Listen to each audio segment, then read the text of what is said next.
Hi, everyone, and welcome to this virtual event associated with the Borlaug Dialogue.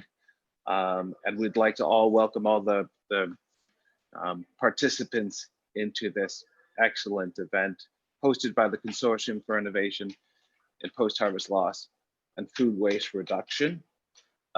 Just a little bit of housekeeping. This event is being recorded and live streamed. The Consortium for Innovation in Post-Harvest Loss and Food Waste Reduction has 9 institutional members and 2 major funders, the Foundation for Food and Agricultural Research and the Rockefeller Foundation.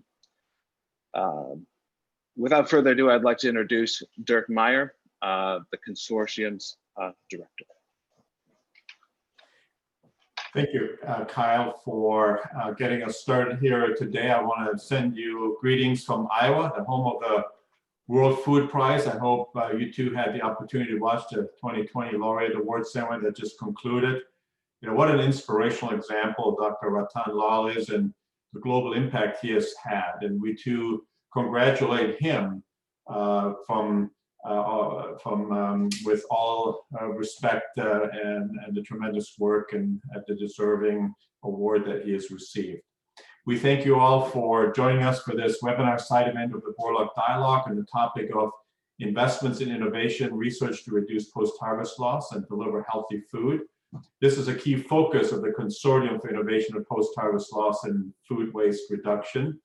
My name is Dirk Meyer. I'm a professor of agriculture and biosystems engineering here at Iowa State University, and I serve as the director of the consortium. Our mission is to bring together thought leaders and experts from across the globe, from academia, industry, government, and nonprofits, to help food producers and food system stakeholders across the globe utilize resources more effectively and efficiently in preserving nutritious food, improve lives and livelihoods, and soils, which is what Dr. Ratan Lal has received his award for as part of those better utilization of resources. And we do want to express our appreciation, gratitude to our funding agencies, the Foundation for Food and Agriculture Research, and the Rockefeller Foundation. We're very pleased that Dr. Sally Rocky, the Executive Director of FAR, is part of our panel discussion today, and I know that she will remind us of the purpose and impacts of investments in resilient global food systems that FAR has invested substantially in. And that brings us, to the topic that has come up. Actually, if you listen to the Borlaug Dialogue, during numerous presentations and panel discussions this week as a key challenge as part of the overall to preserving the crops that we grow, the animal source foods that we produce, to prevent substantial amounts of them from being lost after harvest, to preserve the nutrients they contain, to add value to them, so we can deliver healthy foods to consumers without excess waste along the supply chain, and in our homes, restaurants, cafeterias, and everywhere else food is prepared, served, and enjoyed. With us today, in addition to Dr. Rocky, are 3 co-PIs and members of our international consortium that will help to address vulnerabilities and the need for high-risk, long-term research efforts and innovative technology investments. They will share their findings, knowledge, and current thinking based on research studies they and their teams have been undertaking that are reducing post-harvest loss and food waste, and to discuss how some key investments are needed or have impacted to support future ventures that successfully meet sustainable development goals where food waste reduction, post-harvest loss is part of that.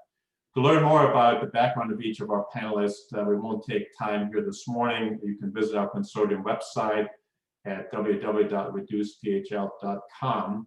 But again, in addition to Dr. Sally Rocky, who serves as Executive Director for the Foundation for Agricultural Research, we have with us Dr. Rajvi Agarwal. She is the Rudolph P. Lamone Chair and Professor in Entrepreneurship and Director of the Ed Snyder Center for Enterprise and Markets at the University of Maryland. Welcome, Dr. Agarwal. We have with us Dr. Jane Ambuko, who is an Associate Professor of Horticulture in the Department of Plant Science and Crop Protection at the University of Nairobi in Kenya. Welcome, Dr. Ambuko. And we have with us Dr. Jose Cajeta, who's a Professor of Agricultural Economics and the director of the Izalki Log Research and Extension Group in Agro-Industrial Logistics at the Luiz de Queiroz Agricultural School, University of Sao Paulo in Brazil. Dr. Cajeta, welcome to you as well. Other consortium members Kyle has already listed are Zamorano in Honduras, and Wageningen in the Netherlands, the Volcani Center in Israel, University in Nairobi, Kwame Nkrumah University of Science and Technology in Ghana, and Stellenbosch University in South Africa. So without further ado, I want to turn to Dr. Rocky first and ask, tell us a little bit about FAR and how your organization invests in innovative science to address today's food and agricultural challenges. Don't want to limit you just to the post-harvest side of things, but of course that's of our particular interest. And so Dr. Rocky, go ahead. Well, thank you so much, Dirk, and it's really a pleasure to be here today to talk about this exciting consortium. We are the Foundation for Food and Agriculture Research. We are a 501c3 foundation that is the foundation for the U.S. Department of Agriculture, but we're also an independent organization. And we build these unique partnerships to address today's food and agricultural challenges. And we also believe, and our vision is that we envision a world where ever innovating and collaborative science provides every person access to affordable, nutritious food grown on thriving farms. So that really is just a wonderful vision to have. So we are a unique organization in that while we serve the USDA as its fundraising arm, we're also an independent organization. We received $385 million from Congress. And not only do we aspire to have public-private partnerships, but we're required to have them. For us to spend our money, we must find non-federal sources to partner with. And this has really opened up the door to just an amazing assortment of partners like our partners we have here in the post-harvest loss collaborative that really share our vision and goals. And so we have as one of our big challenge areas food waste and food loss, and what could be better than to join this group of really talented people and organizations around the world who are looking at how we can minimize food loss at the post-harvest. At post-harvest, I mean, we do a lot of work on pre-harvest. A lot of the loss comes, and this was an opportunity to really look globally at the post-harvest issues. So we do form a number of consortium besides doing work in other ways. This is our 6th consortium. Actually, we have 6 consortia going right now, and we're really delighted with the progress that we're going to have. And just as a follow-up, you've talked a little bit about the post-harvest component and food waste reduction, but what's your motivation to investing in this as more of a global initiative beyond the general focus of many efforts by FAR that are more US centric? Well, we are focused. I mean, our main focus has been U.S. With that as our charge. However, we believe, of course, agriculture has no borders, and the issues are global. And this was really an opportunity to have a global perspective on this, not only for what we could provide and the learnings that apply globally, but also how these learnings could also apply to the United States as well. So it was really just dynamic, a group of organizations of people. So we were happy to join this, and actually it was one of our earlier consortia that we formed. Yes, thank you. And we talked about that a few years ago at one of the World Food Prize events, and so that's kind of interesting to come and now be able to have a side event on this consortium as a result of that. So thank you. You're muted, Dirk. On the wrong button here. Dr. Agarwal, you have had many years of work in the area of entrepreneurship and human enterprise. You want to comment a little bit for us on that entrepreneurship, human enterprise for further economic development, and in particular, how that applies to the post-harvest and food waste realm? You two are muted, so. Thank you, Dirk, and thank you, Sally, for supporting the consortium and all of the work that we're able to do as a result of it. Dirk, to get to this issue of, what is the role of entrepreneurship and human enterprise to further economic development, it's helpful to just step back and think about how has economic development historically been viewed. And it's generally been viewed as a technology problem. Developing economies lag behind developed economies in the widespread adoption of technologies, let alone in the introduction of new to the world innovations. And this view has often also been bolstered by a macro view at a systems level, which requires us to think in terms of foreign aid, government intervention, and that is what is important and required in the developing world. As a result of it, historically, almost all aid efforts were directed towards piloting programs where new technologies were made available either through nonprofit or through public agency support. And of course, the technologies worked in a pilot setting. But once the aid ran out, the technologies started to lay fallow. In fact, Jan Rosenblum from Microsoft Foundation has often said pilots never fail, but pilots never scale. Well, why? Because the aid efforts were focused on solving the problem with technology, but not necessarily on how it could be scaled and sustained through independent effort. And this is where the role of enterprise and markets was largely underappreciated. Our research is showing that investments in creating robust markets and in providing training to enterprising people enables both scale and sustainability. And this is true for both food supply chains, but also for other technologies.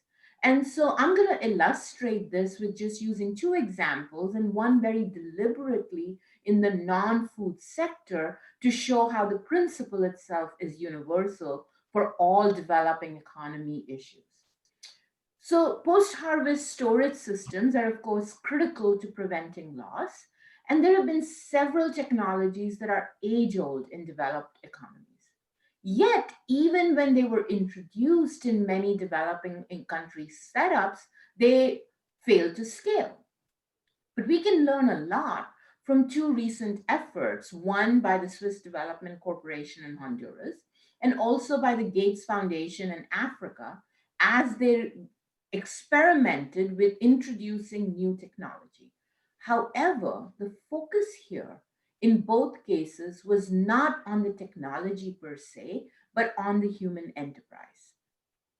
This is a profound shift because this means that the focus is on the person, not on the product. The question is not, will the technology work? But more importantly, will the end consumer, the smallholder farmer, the person that is utilizing this crop so that they can sustain and survive over the non-harvest period, will that consumer be able and willing to use the technology? Now, this enables you to leverage the local entrepreneurial spirit and innovation rather than just the transplanted technological solution. As a result, what we've seen is that aid agencies that focused on identifying and addressing bottlenecks that prevented robust markets from being created, and those that provided training and education to local farmers and even artisans so that they could leverage their own private enterprise. You could develop an entire industry that would thrive even after the aid efforts were withdrawn. The same principle applies, by the way, in the introduction of mobile money in developing countries, which has enabled billions of people to achieve financial independence and security. There too, what we're finding is that the mobile money technology, interestingly, was introduced simultaneously in both developing and developed economies. So this is a new to the world innovation that really took off in the developing regions themselves. And by the way, this was not developed country multinationals that were leading the effort. Yes, they were present, But what our research is showing is that the developing country startups, those were enterprising and small, they actually partnered with the major telecom companies. And in doing so, they were doubly disadvantaged on the one hand, right? You would say they're small and they're from developing countries. So relative to startups from developed countries or the multinationals, they would be at a disadvantage. But what we found is that in terms of the impact that these enterprising startups have had in worldwide diffusion of mobile money, they overshadow, we call them the Davids that overshadowed the Goliaths. And the reason they were able to do so is because they were nimble and they focused on problem solving and adapting to local conditions. So for me, these are inspiring examples of how human enterprise and creation of markets can address economic development and enable human flourishing. Yeah, thank you so much, and we'll come back to some of this here as we go on in our discussion. And you know, speaking of markets and speaking of crops, I want to shift to Dr. Ambuka. Jane, are you with us? Okay. Yes, I am. Great, Yes. great. And so I want to make a transition here from what Rajshri has shared with regard to markets and entrepreneurship and mobile money and those types of aspects. I know you have worked with smallholder farmers in Kenya extensively in the mango and other perishable value chain. How are you applying your knowledge and experience in horticulture and post-harvest management to address some of those challenges? And what have you been observing as you're trying to help them add value to their produce and get access to markets? Yeah, I just to follow up on what Rajshri has said. It's true that I work with smallholder farmers, especially the ones in the horticulture sector, and they have serious challenges that, of course, we think technology should help. We think technology should help, and indeed we've conducted research and found technologies that could help, the challenges that these smallholder farmers face. But like Raj has said, the issue is we know there are technologies that should help these smallholder farmers.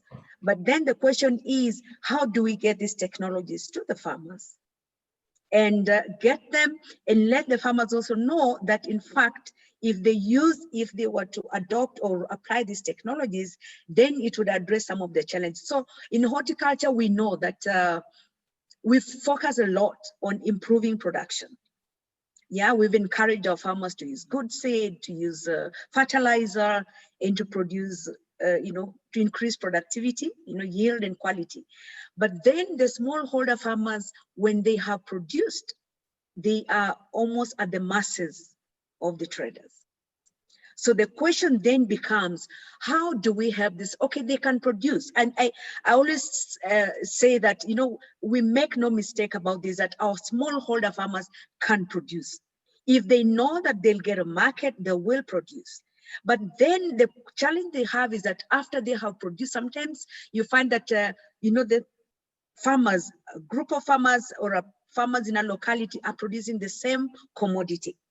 So that when there's overproduction, then they're faced with excess and no market, and so they are the masses of traders.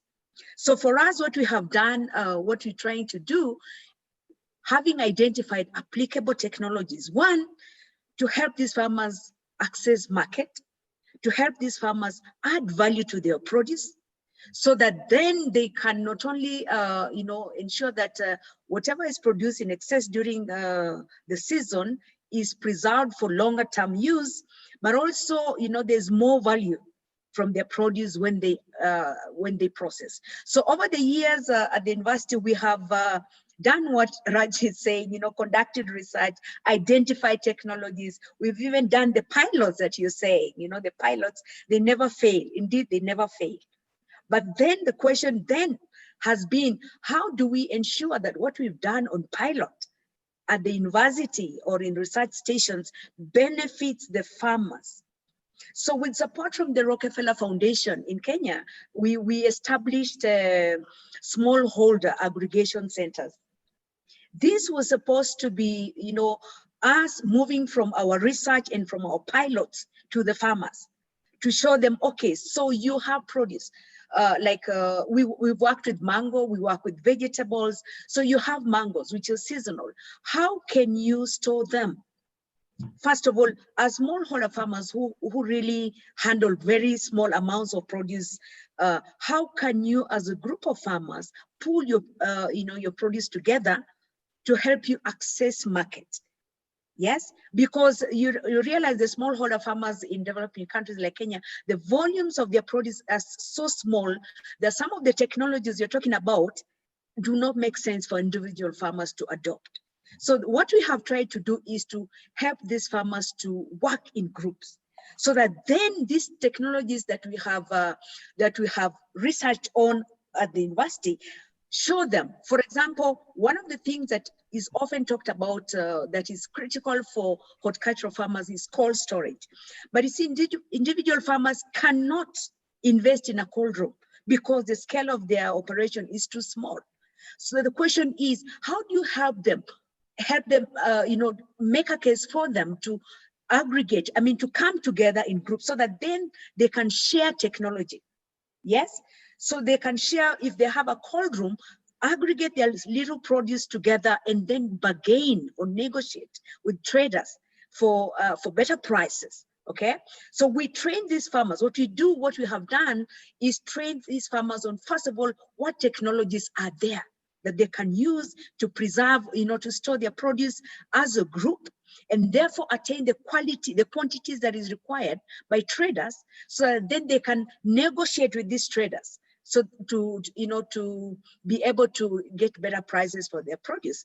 Then together with that, what we have tried to do is when produce is not sold, which is fresh and it doesn't get to the market, what else can they do? How can they do value add this produce so that then, one, it can fetch better value for them? Yes, processed products, we have shown that they can fetch better value for the farmers. But then if they're going to process, how do they ensure that the processing is done properly? Yes, so that, because processing in itself is not an end, because we have seen a lot of processed products that do not meet the market standards. So then the thing for us, what we're trying to do in these aggregation centers is to then show these farmers what products can be made from this perishable produce. What are the possible products that you can make from mango? Apart from just the common products like juice, what else can you make from mango? What the market needs?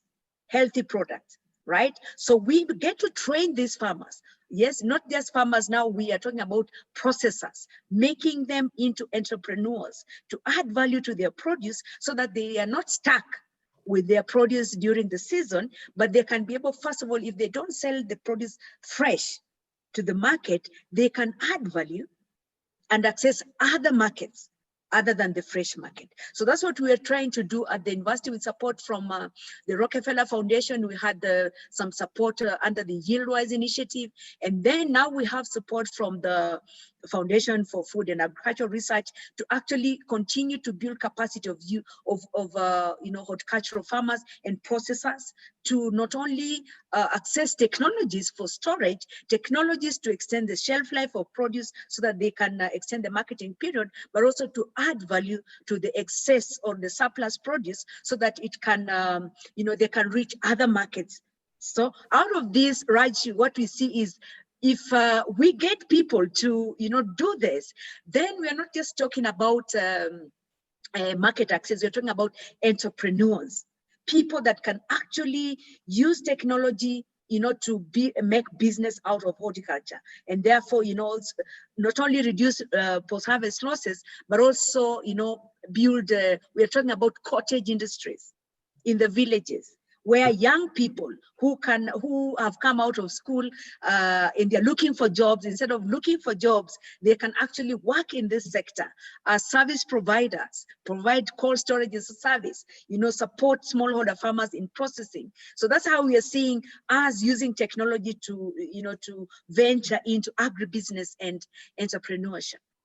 So Jane, thank you so much, and we'll come back to some of those aspects here shortly. But it also, you provide an excellent segue into the topic that Professor Cacheta Jose is so familiar with and has really been part of over the last few decades in Brazil in terms of logistics, transportation, and the agro-industrial processing. And we've heard a lot about adding value to crops. We heard a lot of presentation throughout the Borlaug Dialogue so far, including all the tremendous progress that is being made in Africa in that regard.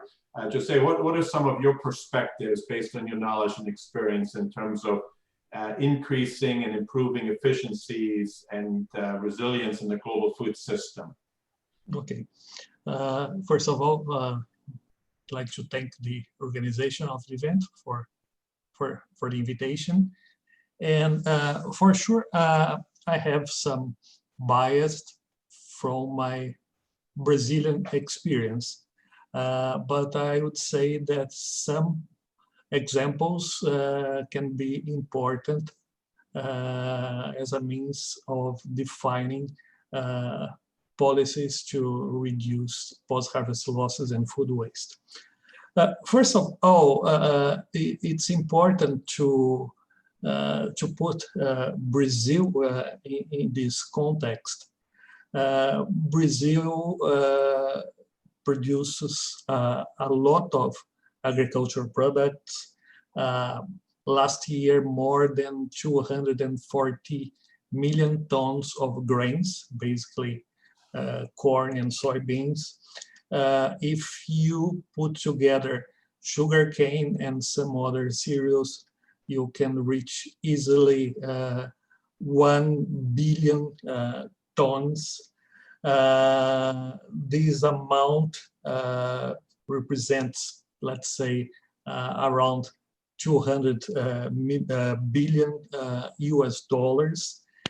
And the first problem, imagine that this amount of cargo is moved mostly by trucks.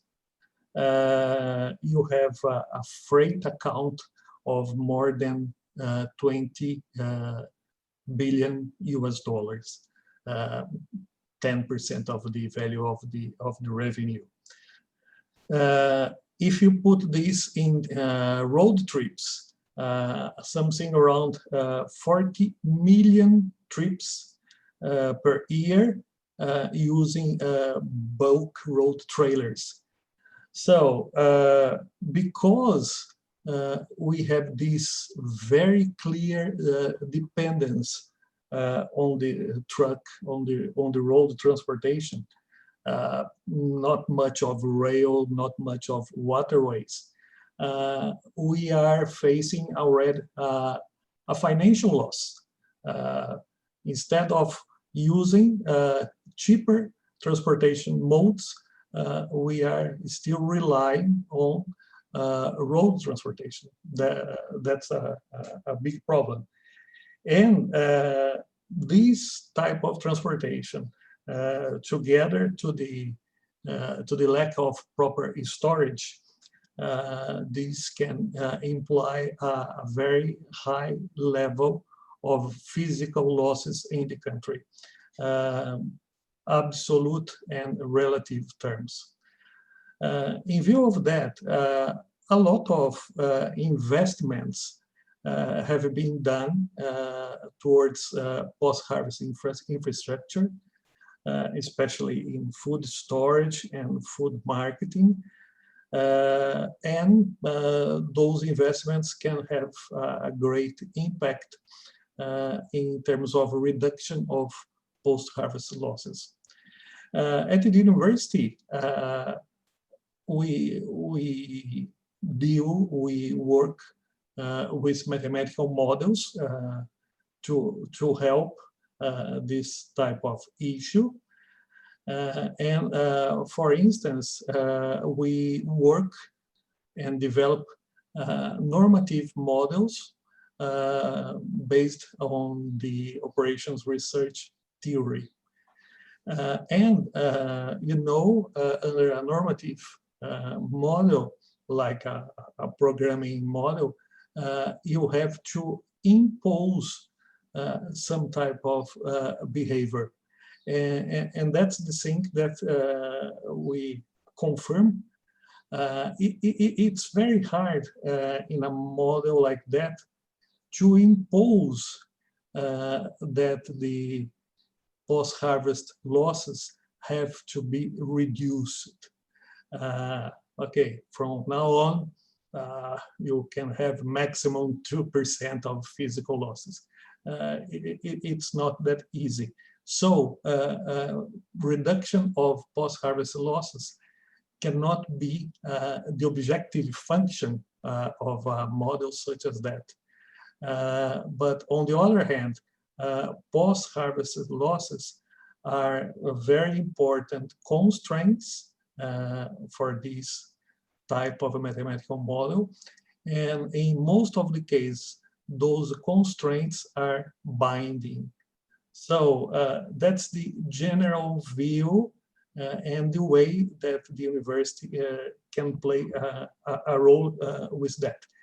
And there is the famous wording saying garbage in, garbage out in any type of modeling. So we work very hard in terms of collecting reliable data from farmers, from truckers, from traders, from shippers. And this can be a very good manner to avoid biased, bad decisions, and considering again the reduction of losses as a binding constraint. Well, thank you so much, Jose. And I want to turn next back to Sally and kind of transition to a question also that our Associate Director Steve Zonka had posted in the chat, but it goes together with the example that Jose is talking about, also the comments that Jane made are very reflective of collaborating with farmers, with the industry, with gathering data that's reliable, and of course FAR, you mentioned, invests in partnerships, right, and so forth. What do you think? What would you share as some observations and perhaps suggestions, particular as we think about many of our collaborators in this international consortium, and also many of the people on this webinar are in lower income countries, where oftentimes we look towards aid agencies and foundations and government, to kind of make these investments. So you're emphasizing a lot private investments. Could you comment on that a little bit? Yeah, I think that there's great opportunity to include the private sector, including corporations and others that are invested in this space, and particularly as corporations have a vested interest in the success of their international programs and the work that they do internationally. So that's really important.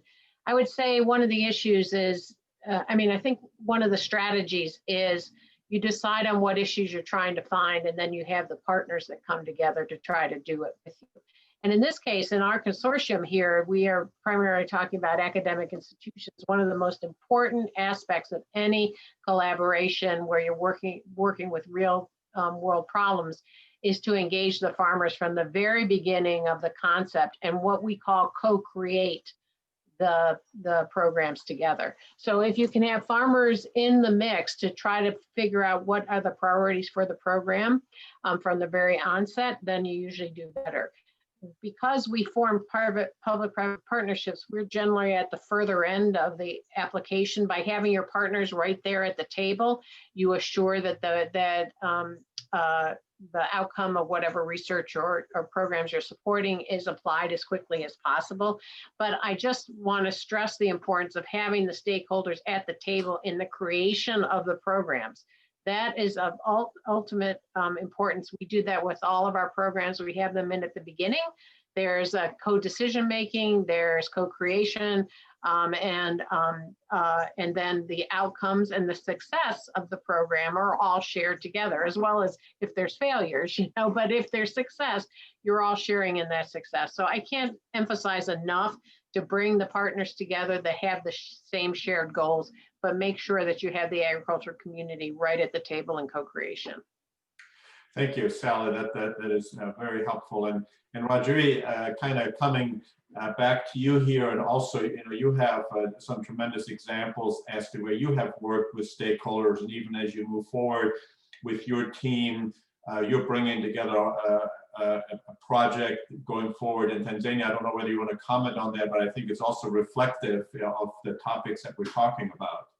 Yes, and in fact, to piggyback very beautifully, I mean, you must be orchestrating this, because where Sally left off is exactly where I would love to pick on again, right? So Sally, one of the things that I really appreciated that you said is the importance of co-creation. And of course, Jane in her comments was also talking about how it is so critical for you to not just sit in, and as academics, we often tend to want to sit in our own ivory tower, make our assumptions, have our hypothesis, and then of course it's going to be tested, and of course it's going to come true. And as Sally's talking about, it is so important to really adopt this co-creation model, because you don't know exactly which of your hypotheses will bear out and which won't when you're going into practice it. So, following up on this, there are 2 or 3 things that we're doing in order to truly understand and in fact advance the role of enterprise and markets in the post-harvest loss arena, particularly in Africa. So one of them, and Jane, this would be a great conversation to have offline as well, is for our research team to actually go to Kenya. And in that YieldWise initiative, we interviewed the farmers who were on the ground adopting these technologies. And one of the things that's coming out as an early result is, not surprisingly, which farmer is engaged in the adoption of the intervention matters hugely. And this is something that we kind of take for granted, or we almost assume away. But the role of the individual farmer, their own enterprising initiative, their aspirations, their abilities, is coming out to be front and center based on who is likely to adopt, and more than adopt, even scale and grow, versus those that might just dabble with the intervention but not necessarily take it to heart and take progress. So, that kind of qualitative insights then allows you for even future interventions to pay much more close attention to who may be the lead users or in the intervention that you should be targeting, so that you can ensure that others will follow as well. So that's one study. The other study that I'm really excited about, Dirk, which is what you were alluding to earlier, is this randomized controlled trial that we're going to be launching for the first time in Tanzania. We're in the planning stages of this particular research/engagement combined experiment. And what we're doing here is this notion of, in the United States, for instance, we use the lean startup methodology as it relates to starting off new firms. This particular project is not so much focused on starting or solving problems, but it is really focused on how you can scale and sustain issues.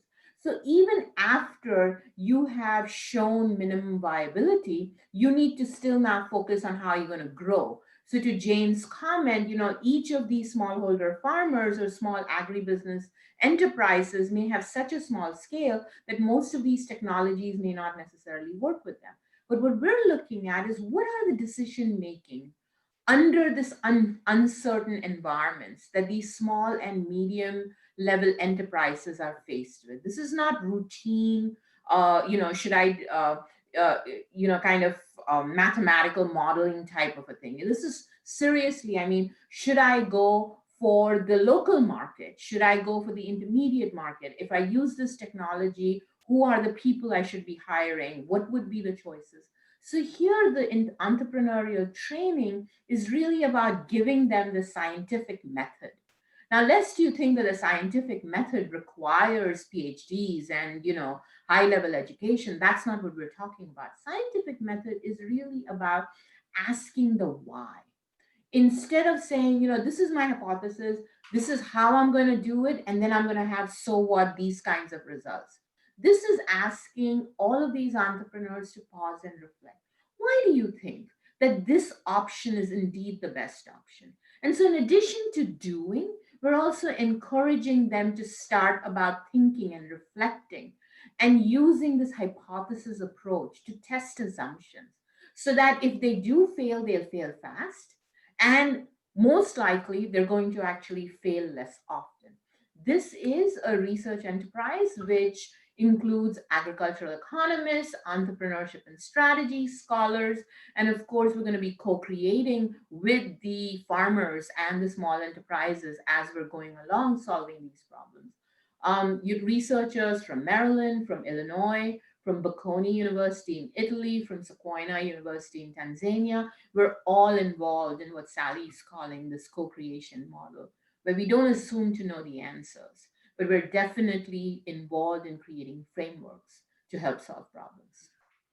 Thank you. And this is one of those exciting aspects from my perspective with regard to this consortium and its uniqueness, right? Because the co-funding to match up with what Rockefeller Foundation is providing and what FAR is providing is actually coming from all of our research groups, from our institutions. And so, every one of our members has a certain freedom to propose and direct the research that is taking place. And, we just had our annual meeting. We had over 30 research posters from our graduate students and research groups that we were reviewing and seeing the great progress over just a little over a year that the consortium has begun.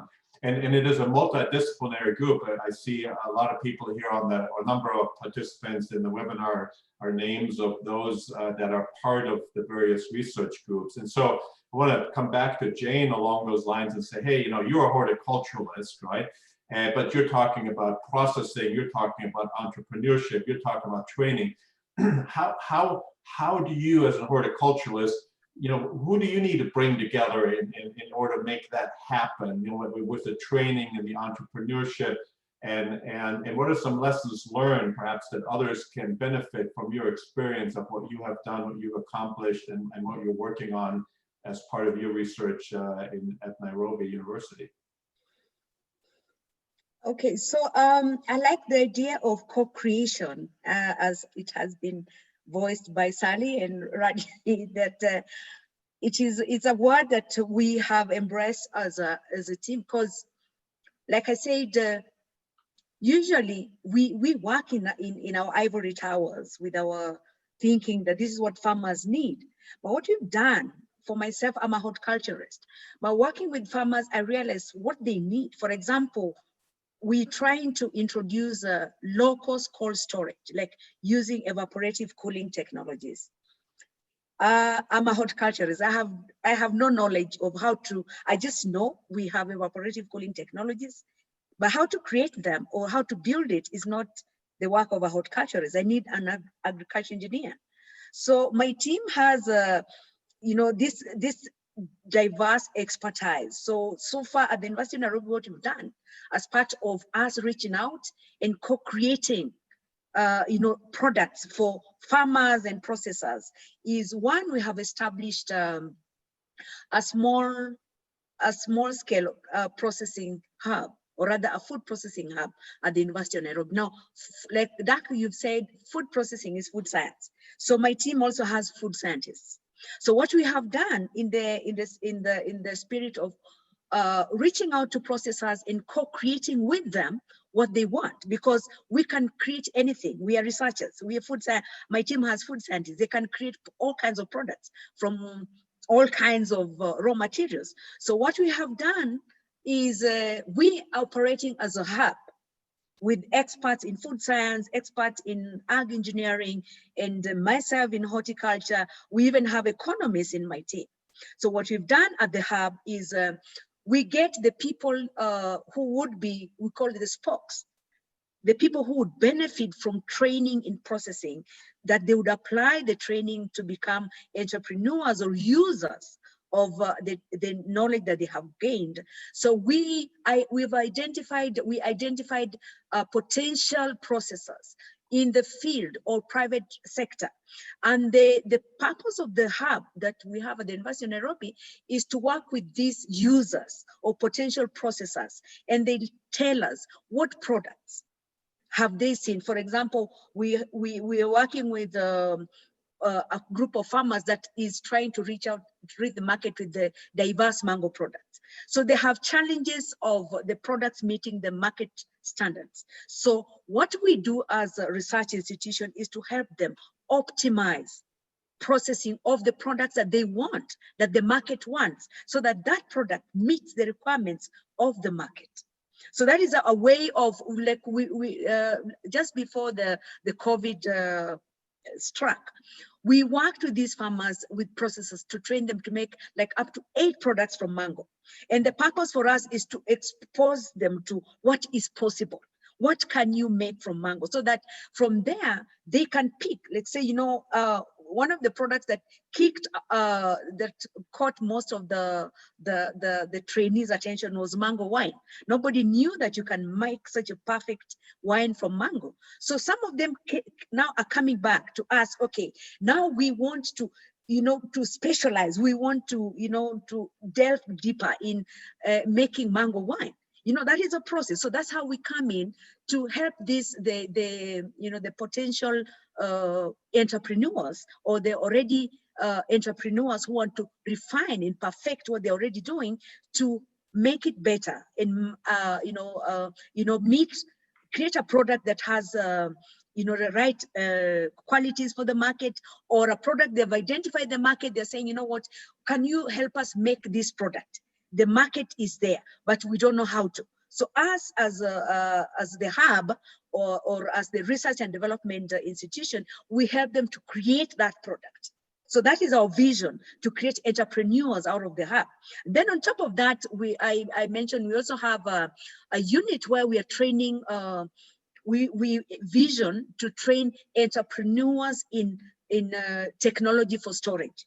So what we have in that unit is various kinds of technologies which can be adopted for various regions. So what we envision to do with this is to bring on board, people are actually already coming, this unit is not even commercial, but people are coming to say, okay, we have this kind of technology here.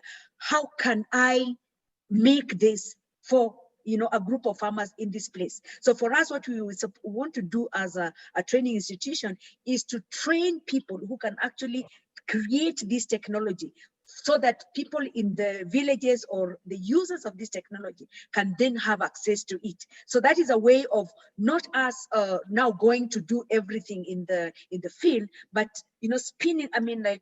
expanding beyond the university to create spin-offs from us, so that this technology can go out of the university into the villages where it's required. But while at it, we are creating entrepreneurs. We want to create entrepreneurs, people who can actually build these technologies for the users in the villages. So for us, that's what we're seeing as a way of us getting out of our comfort zone, which is the university and the lab, to get out to where people need us, to either engage them to make products or engage them to show technologies that they can use to reduce post-harvest losses in storage or agro-processing. Thank you so much, Jane.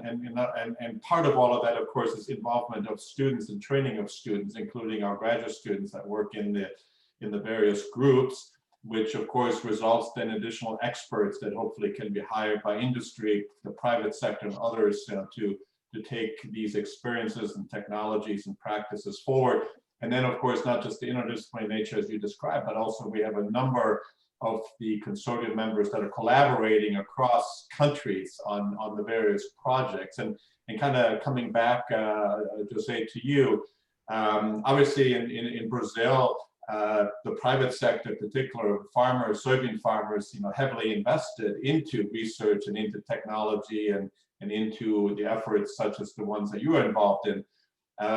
Can you comment a little bit on that, but also, you know, the lessons that you've learned in what you've kind of described in terms of durable crops? You have also worked with perishable crops, which Brazil, of course, produces a lot. What are some of those lessons that you have or can apply that might be of help to others around the world? I think one very important remark that we should make is the main objective of this consortium that's related to sharing experience, sharing technologies, sharing reflections, sharing views. So we could see outside Brazil good experiences in terms of reduction of post-harvest losses for both perishable and non-perishable crops. And for sure, technology was important, but I would say that management, social issues were also very important to make such experiences very successful. So, for instance, you have countries that can move the production, not traveling long distances over roadways. That's a good thing.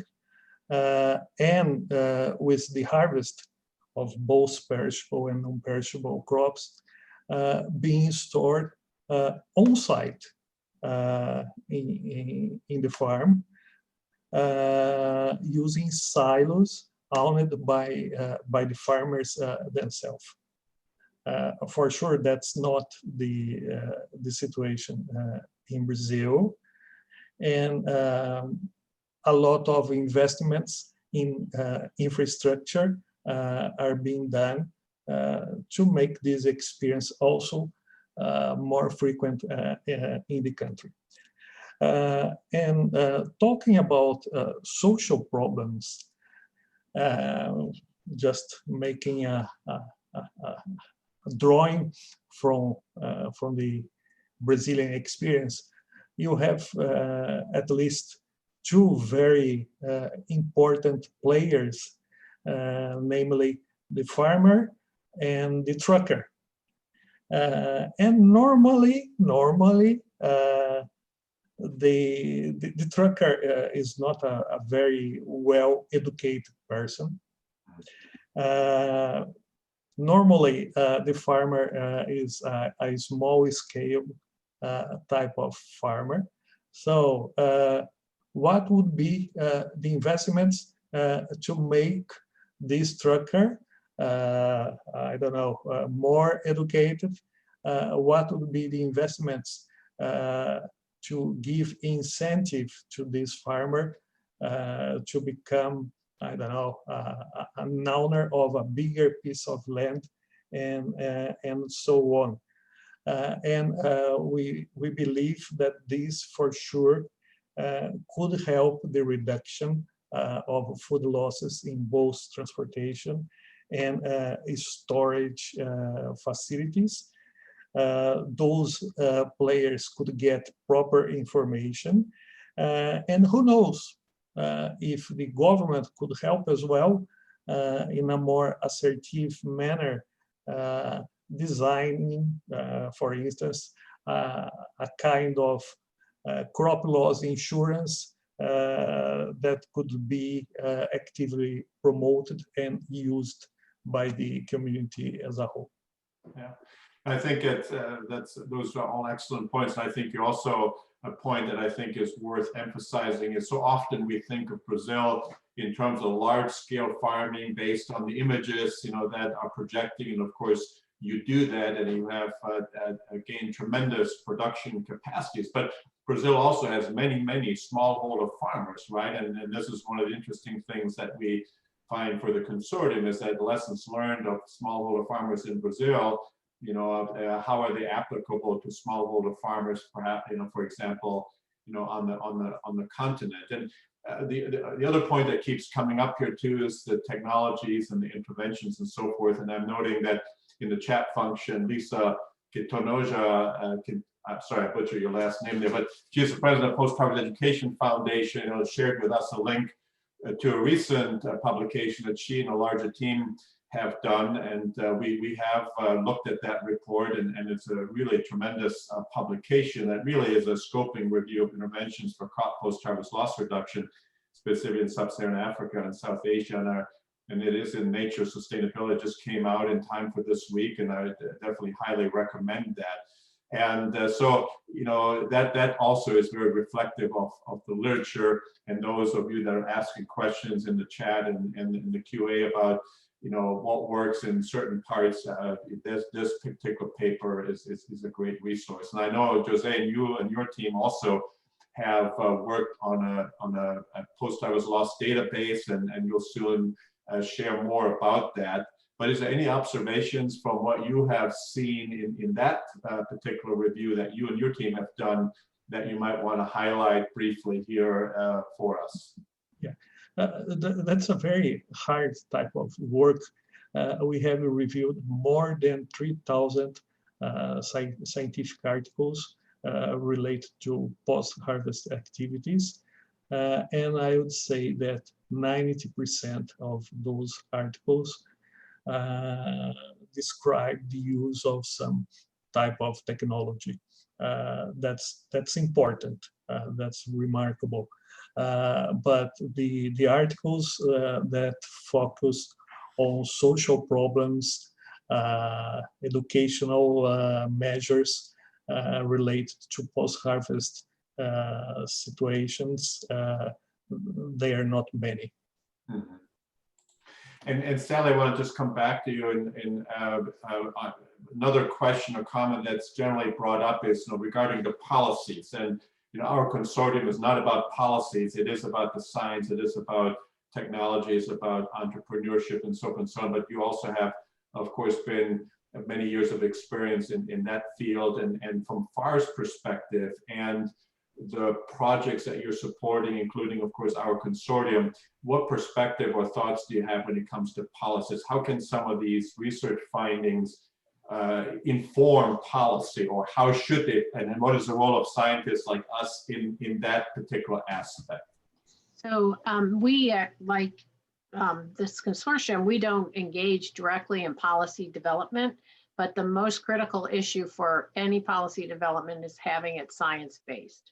So if you can use, if you can create science that is, can be validated, that is trustworthy, that others can look to as experts and the experts' consensus, then you can create policy around it. So we always encourage our the development of policy that is science-based. And when we have seen what's happened across many years with many issues when policies go into place that aren't based on science. So the best thing we can do as a scientific community is to keep working on these important issues and getting the data and results out there so those data can be used to create this policy, the science-based policy.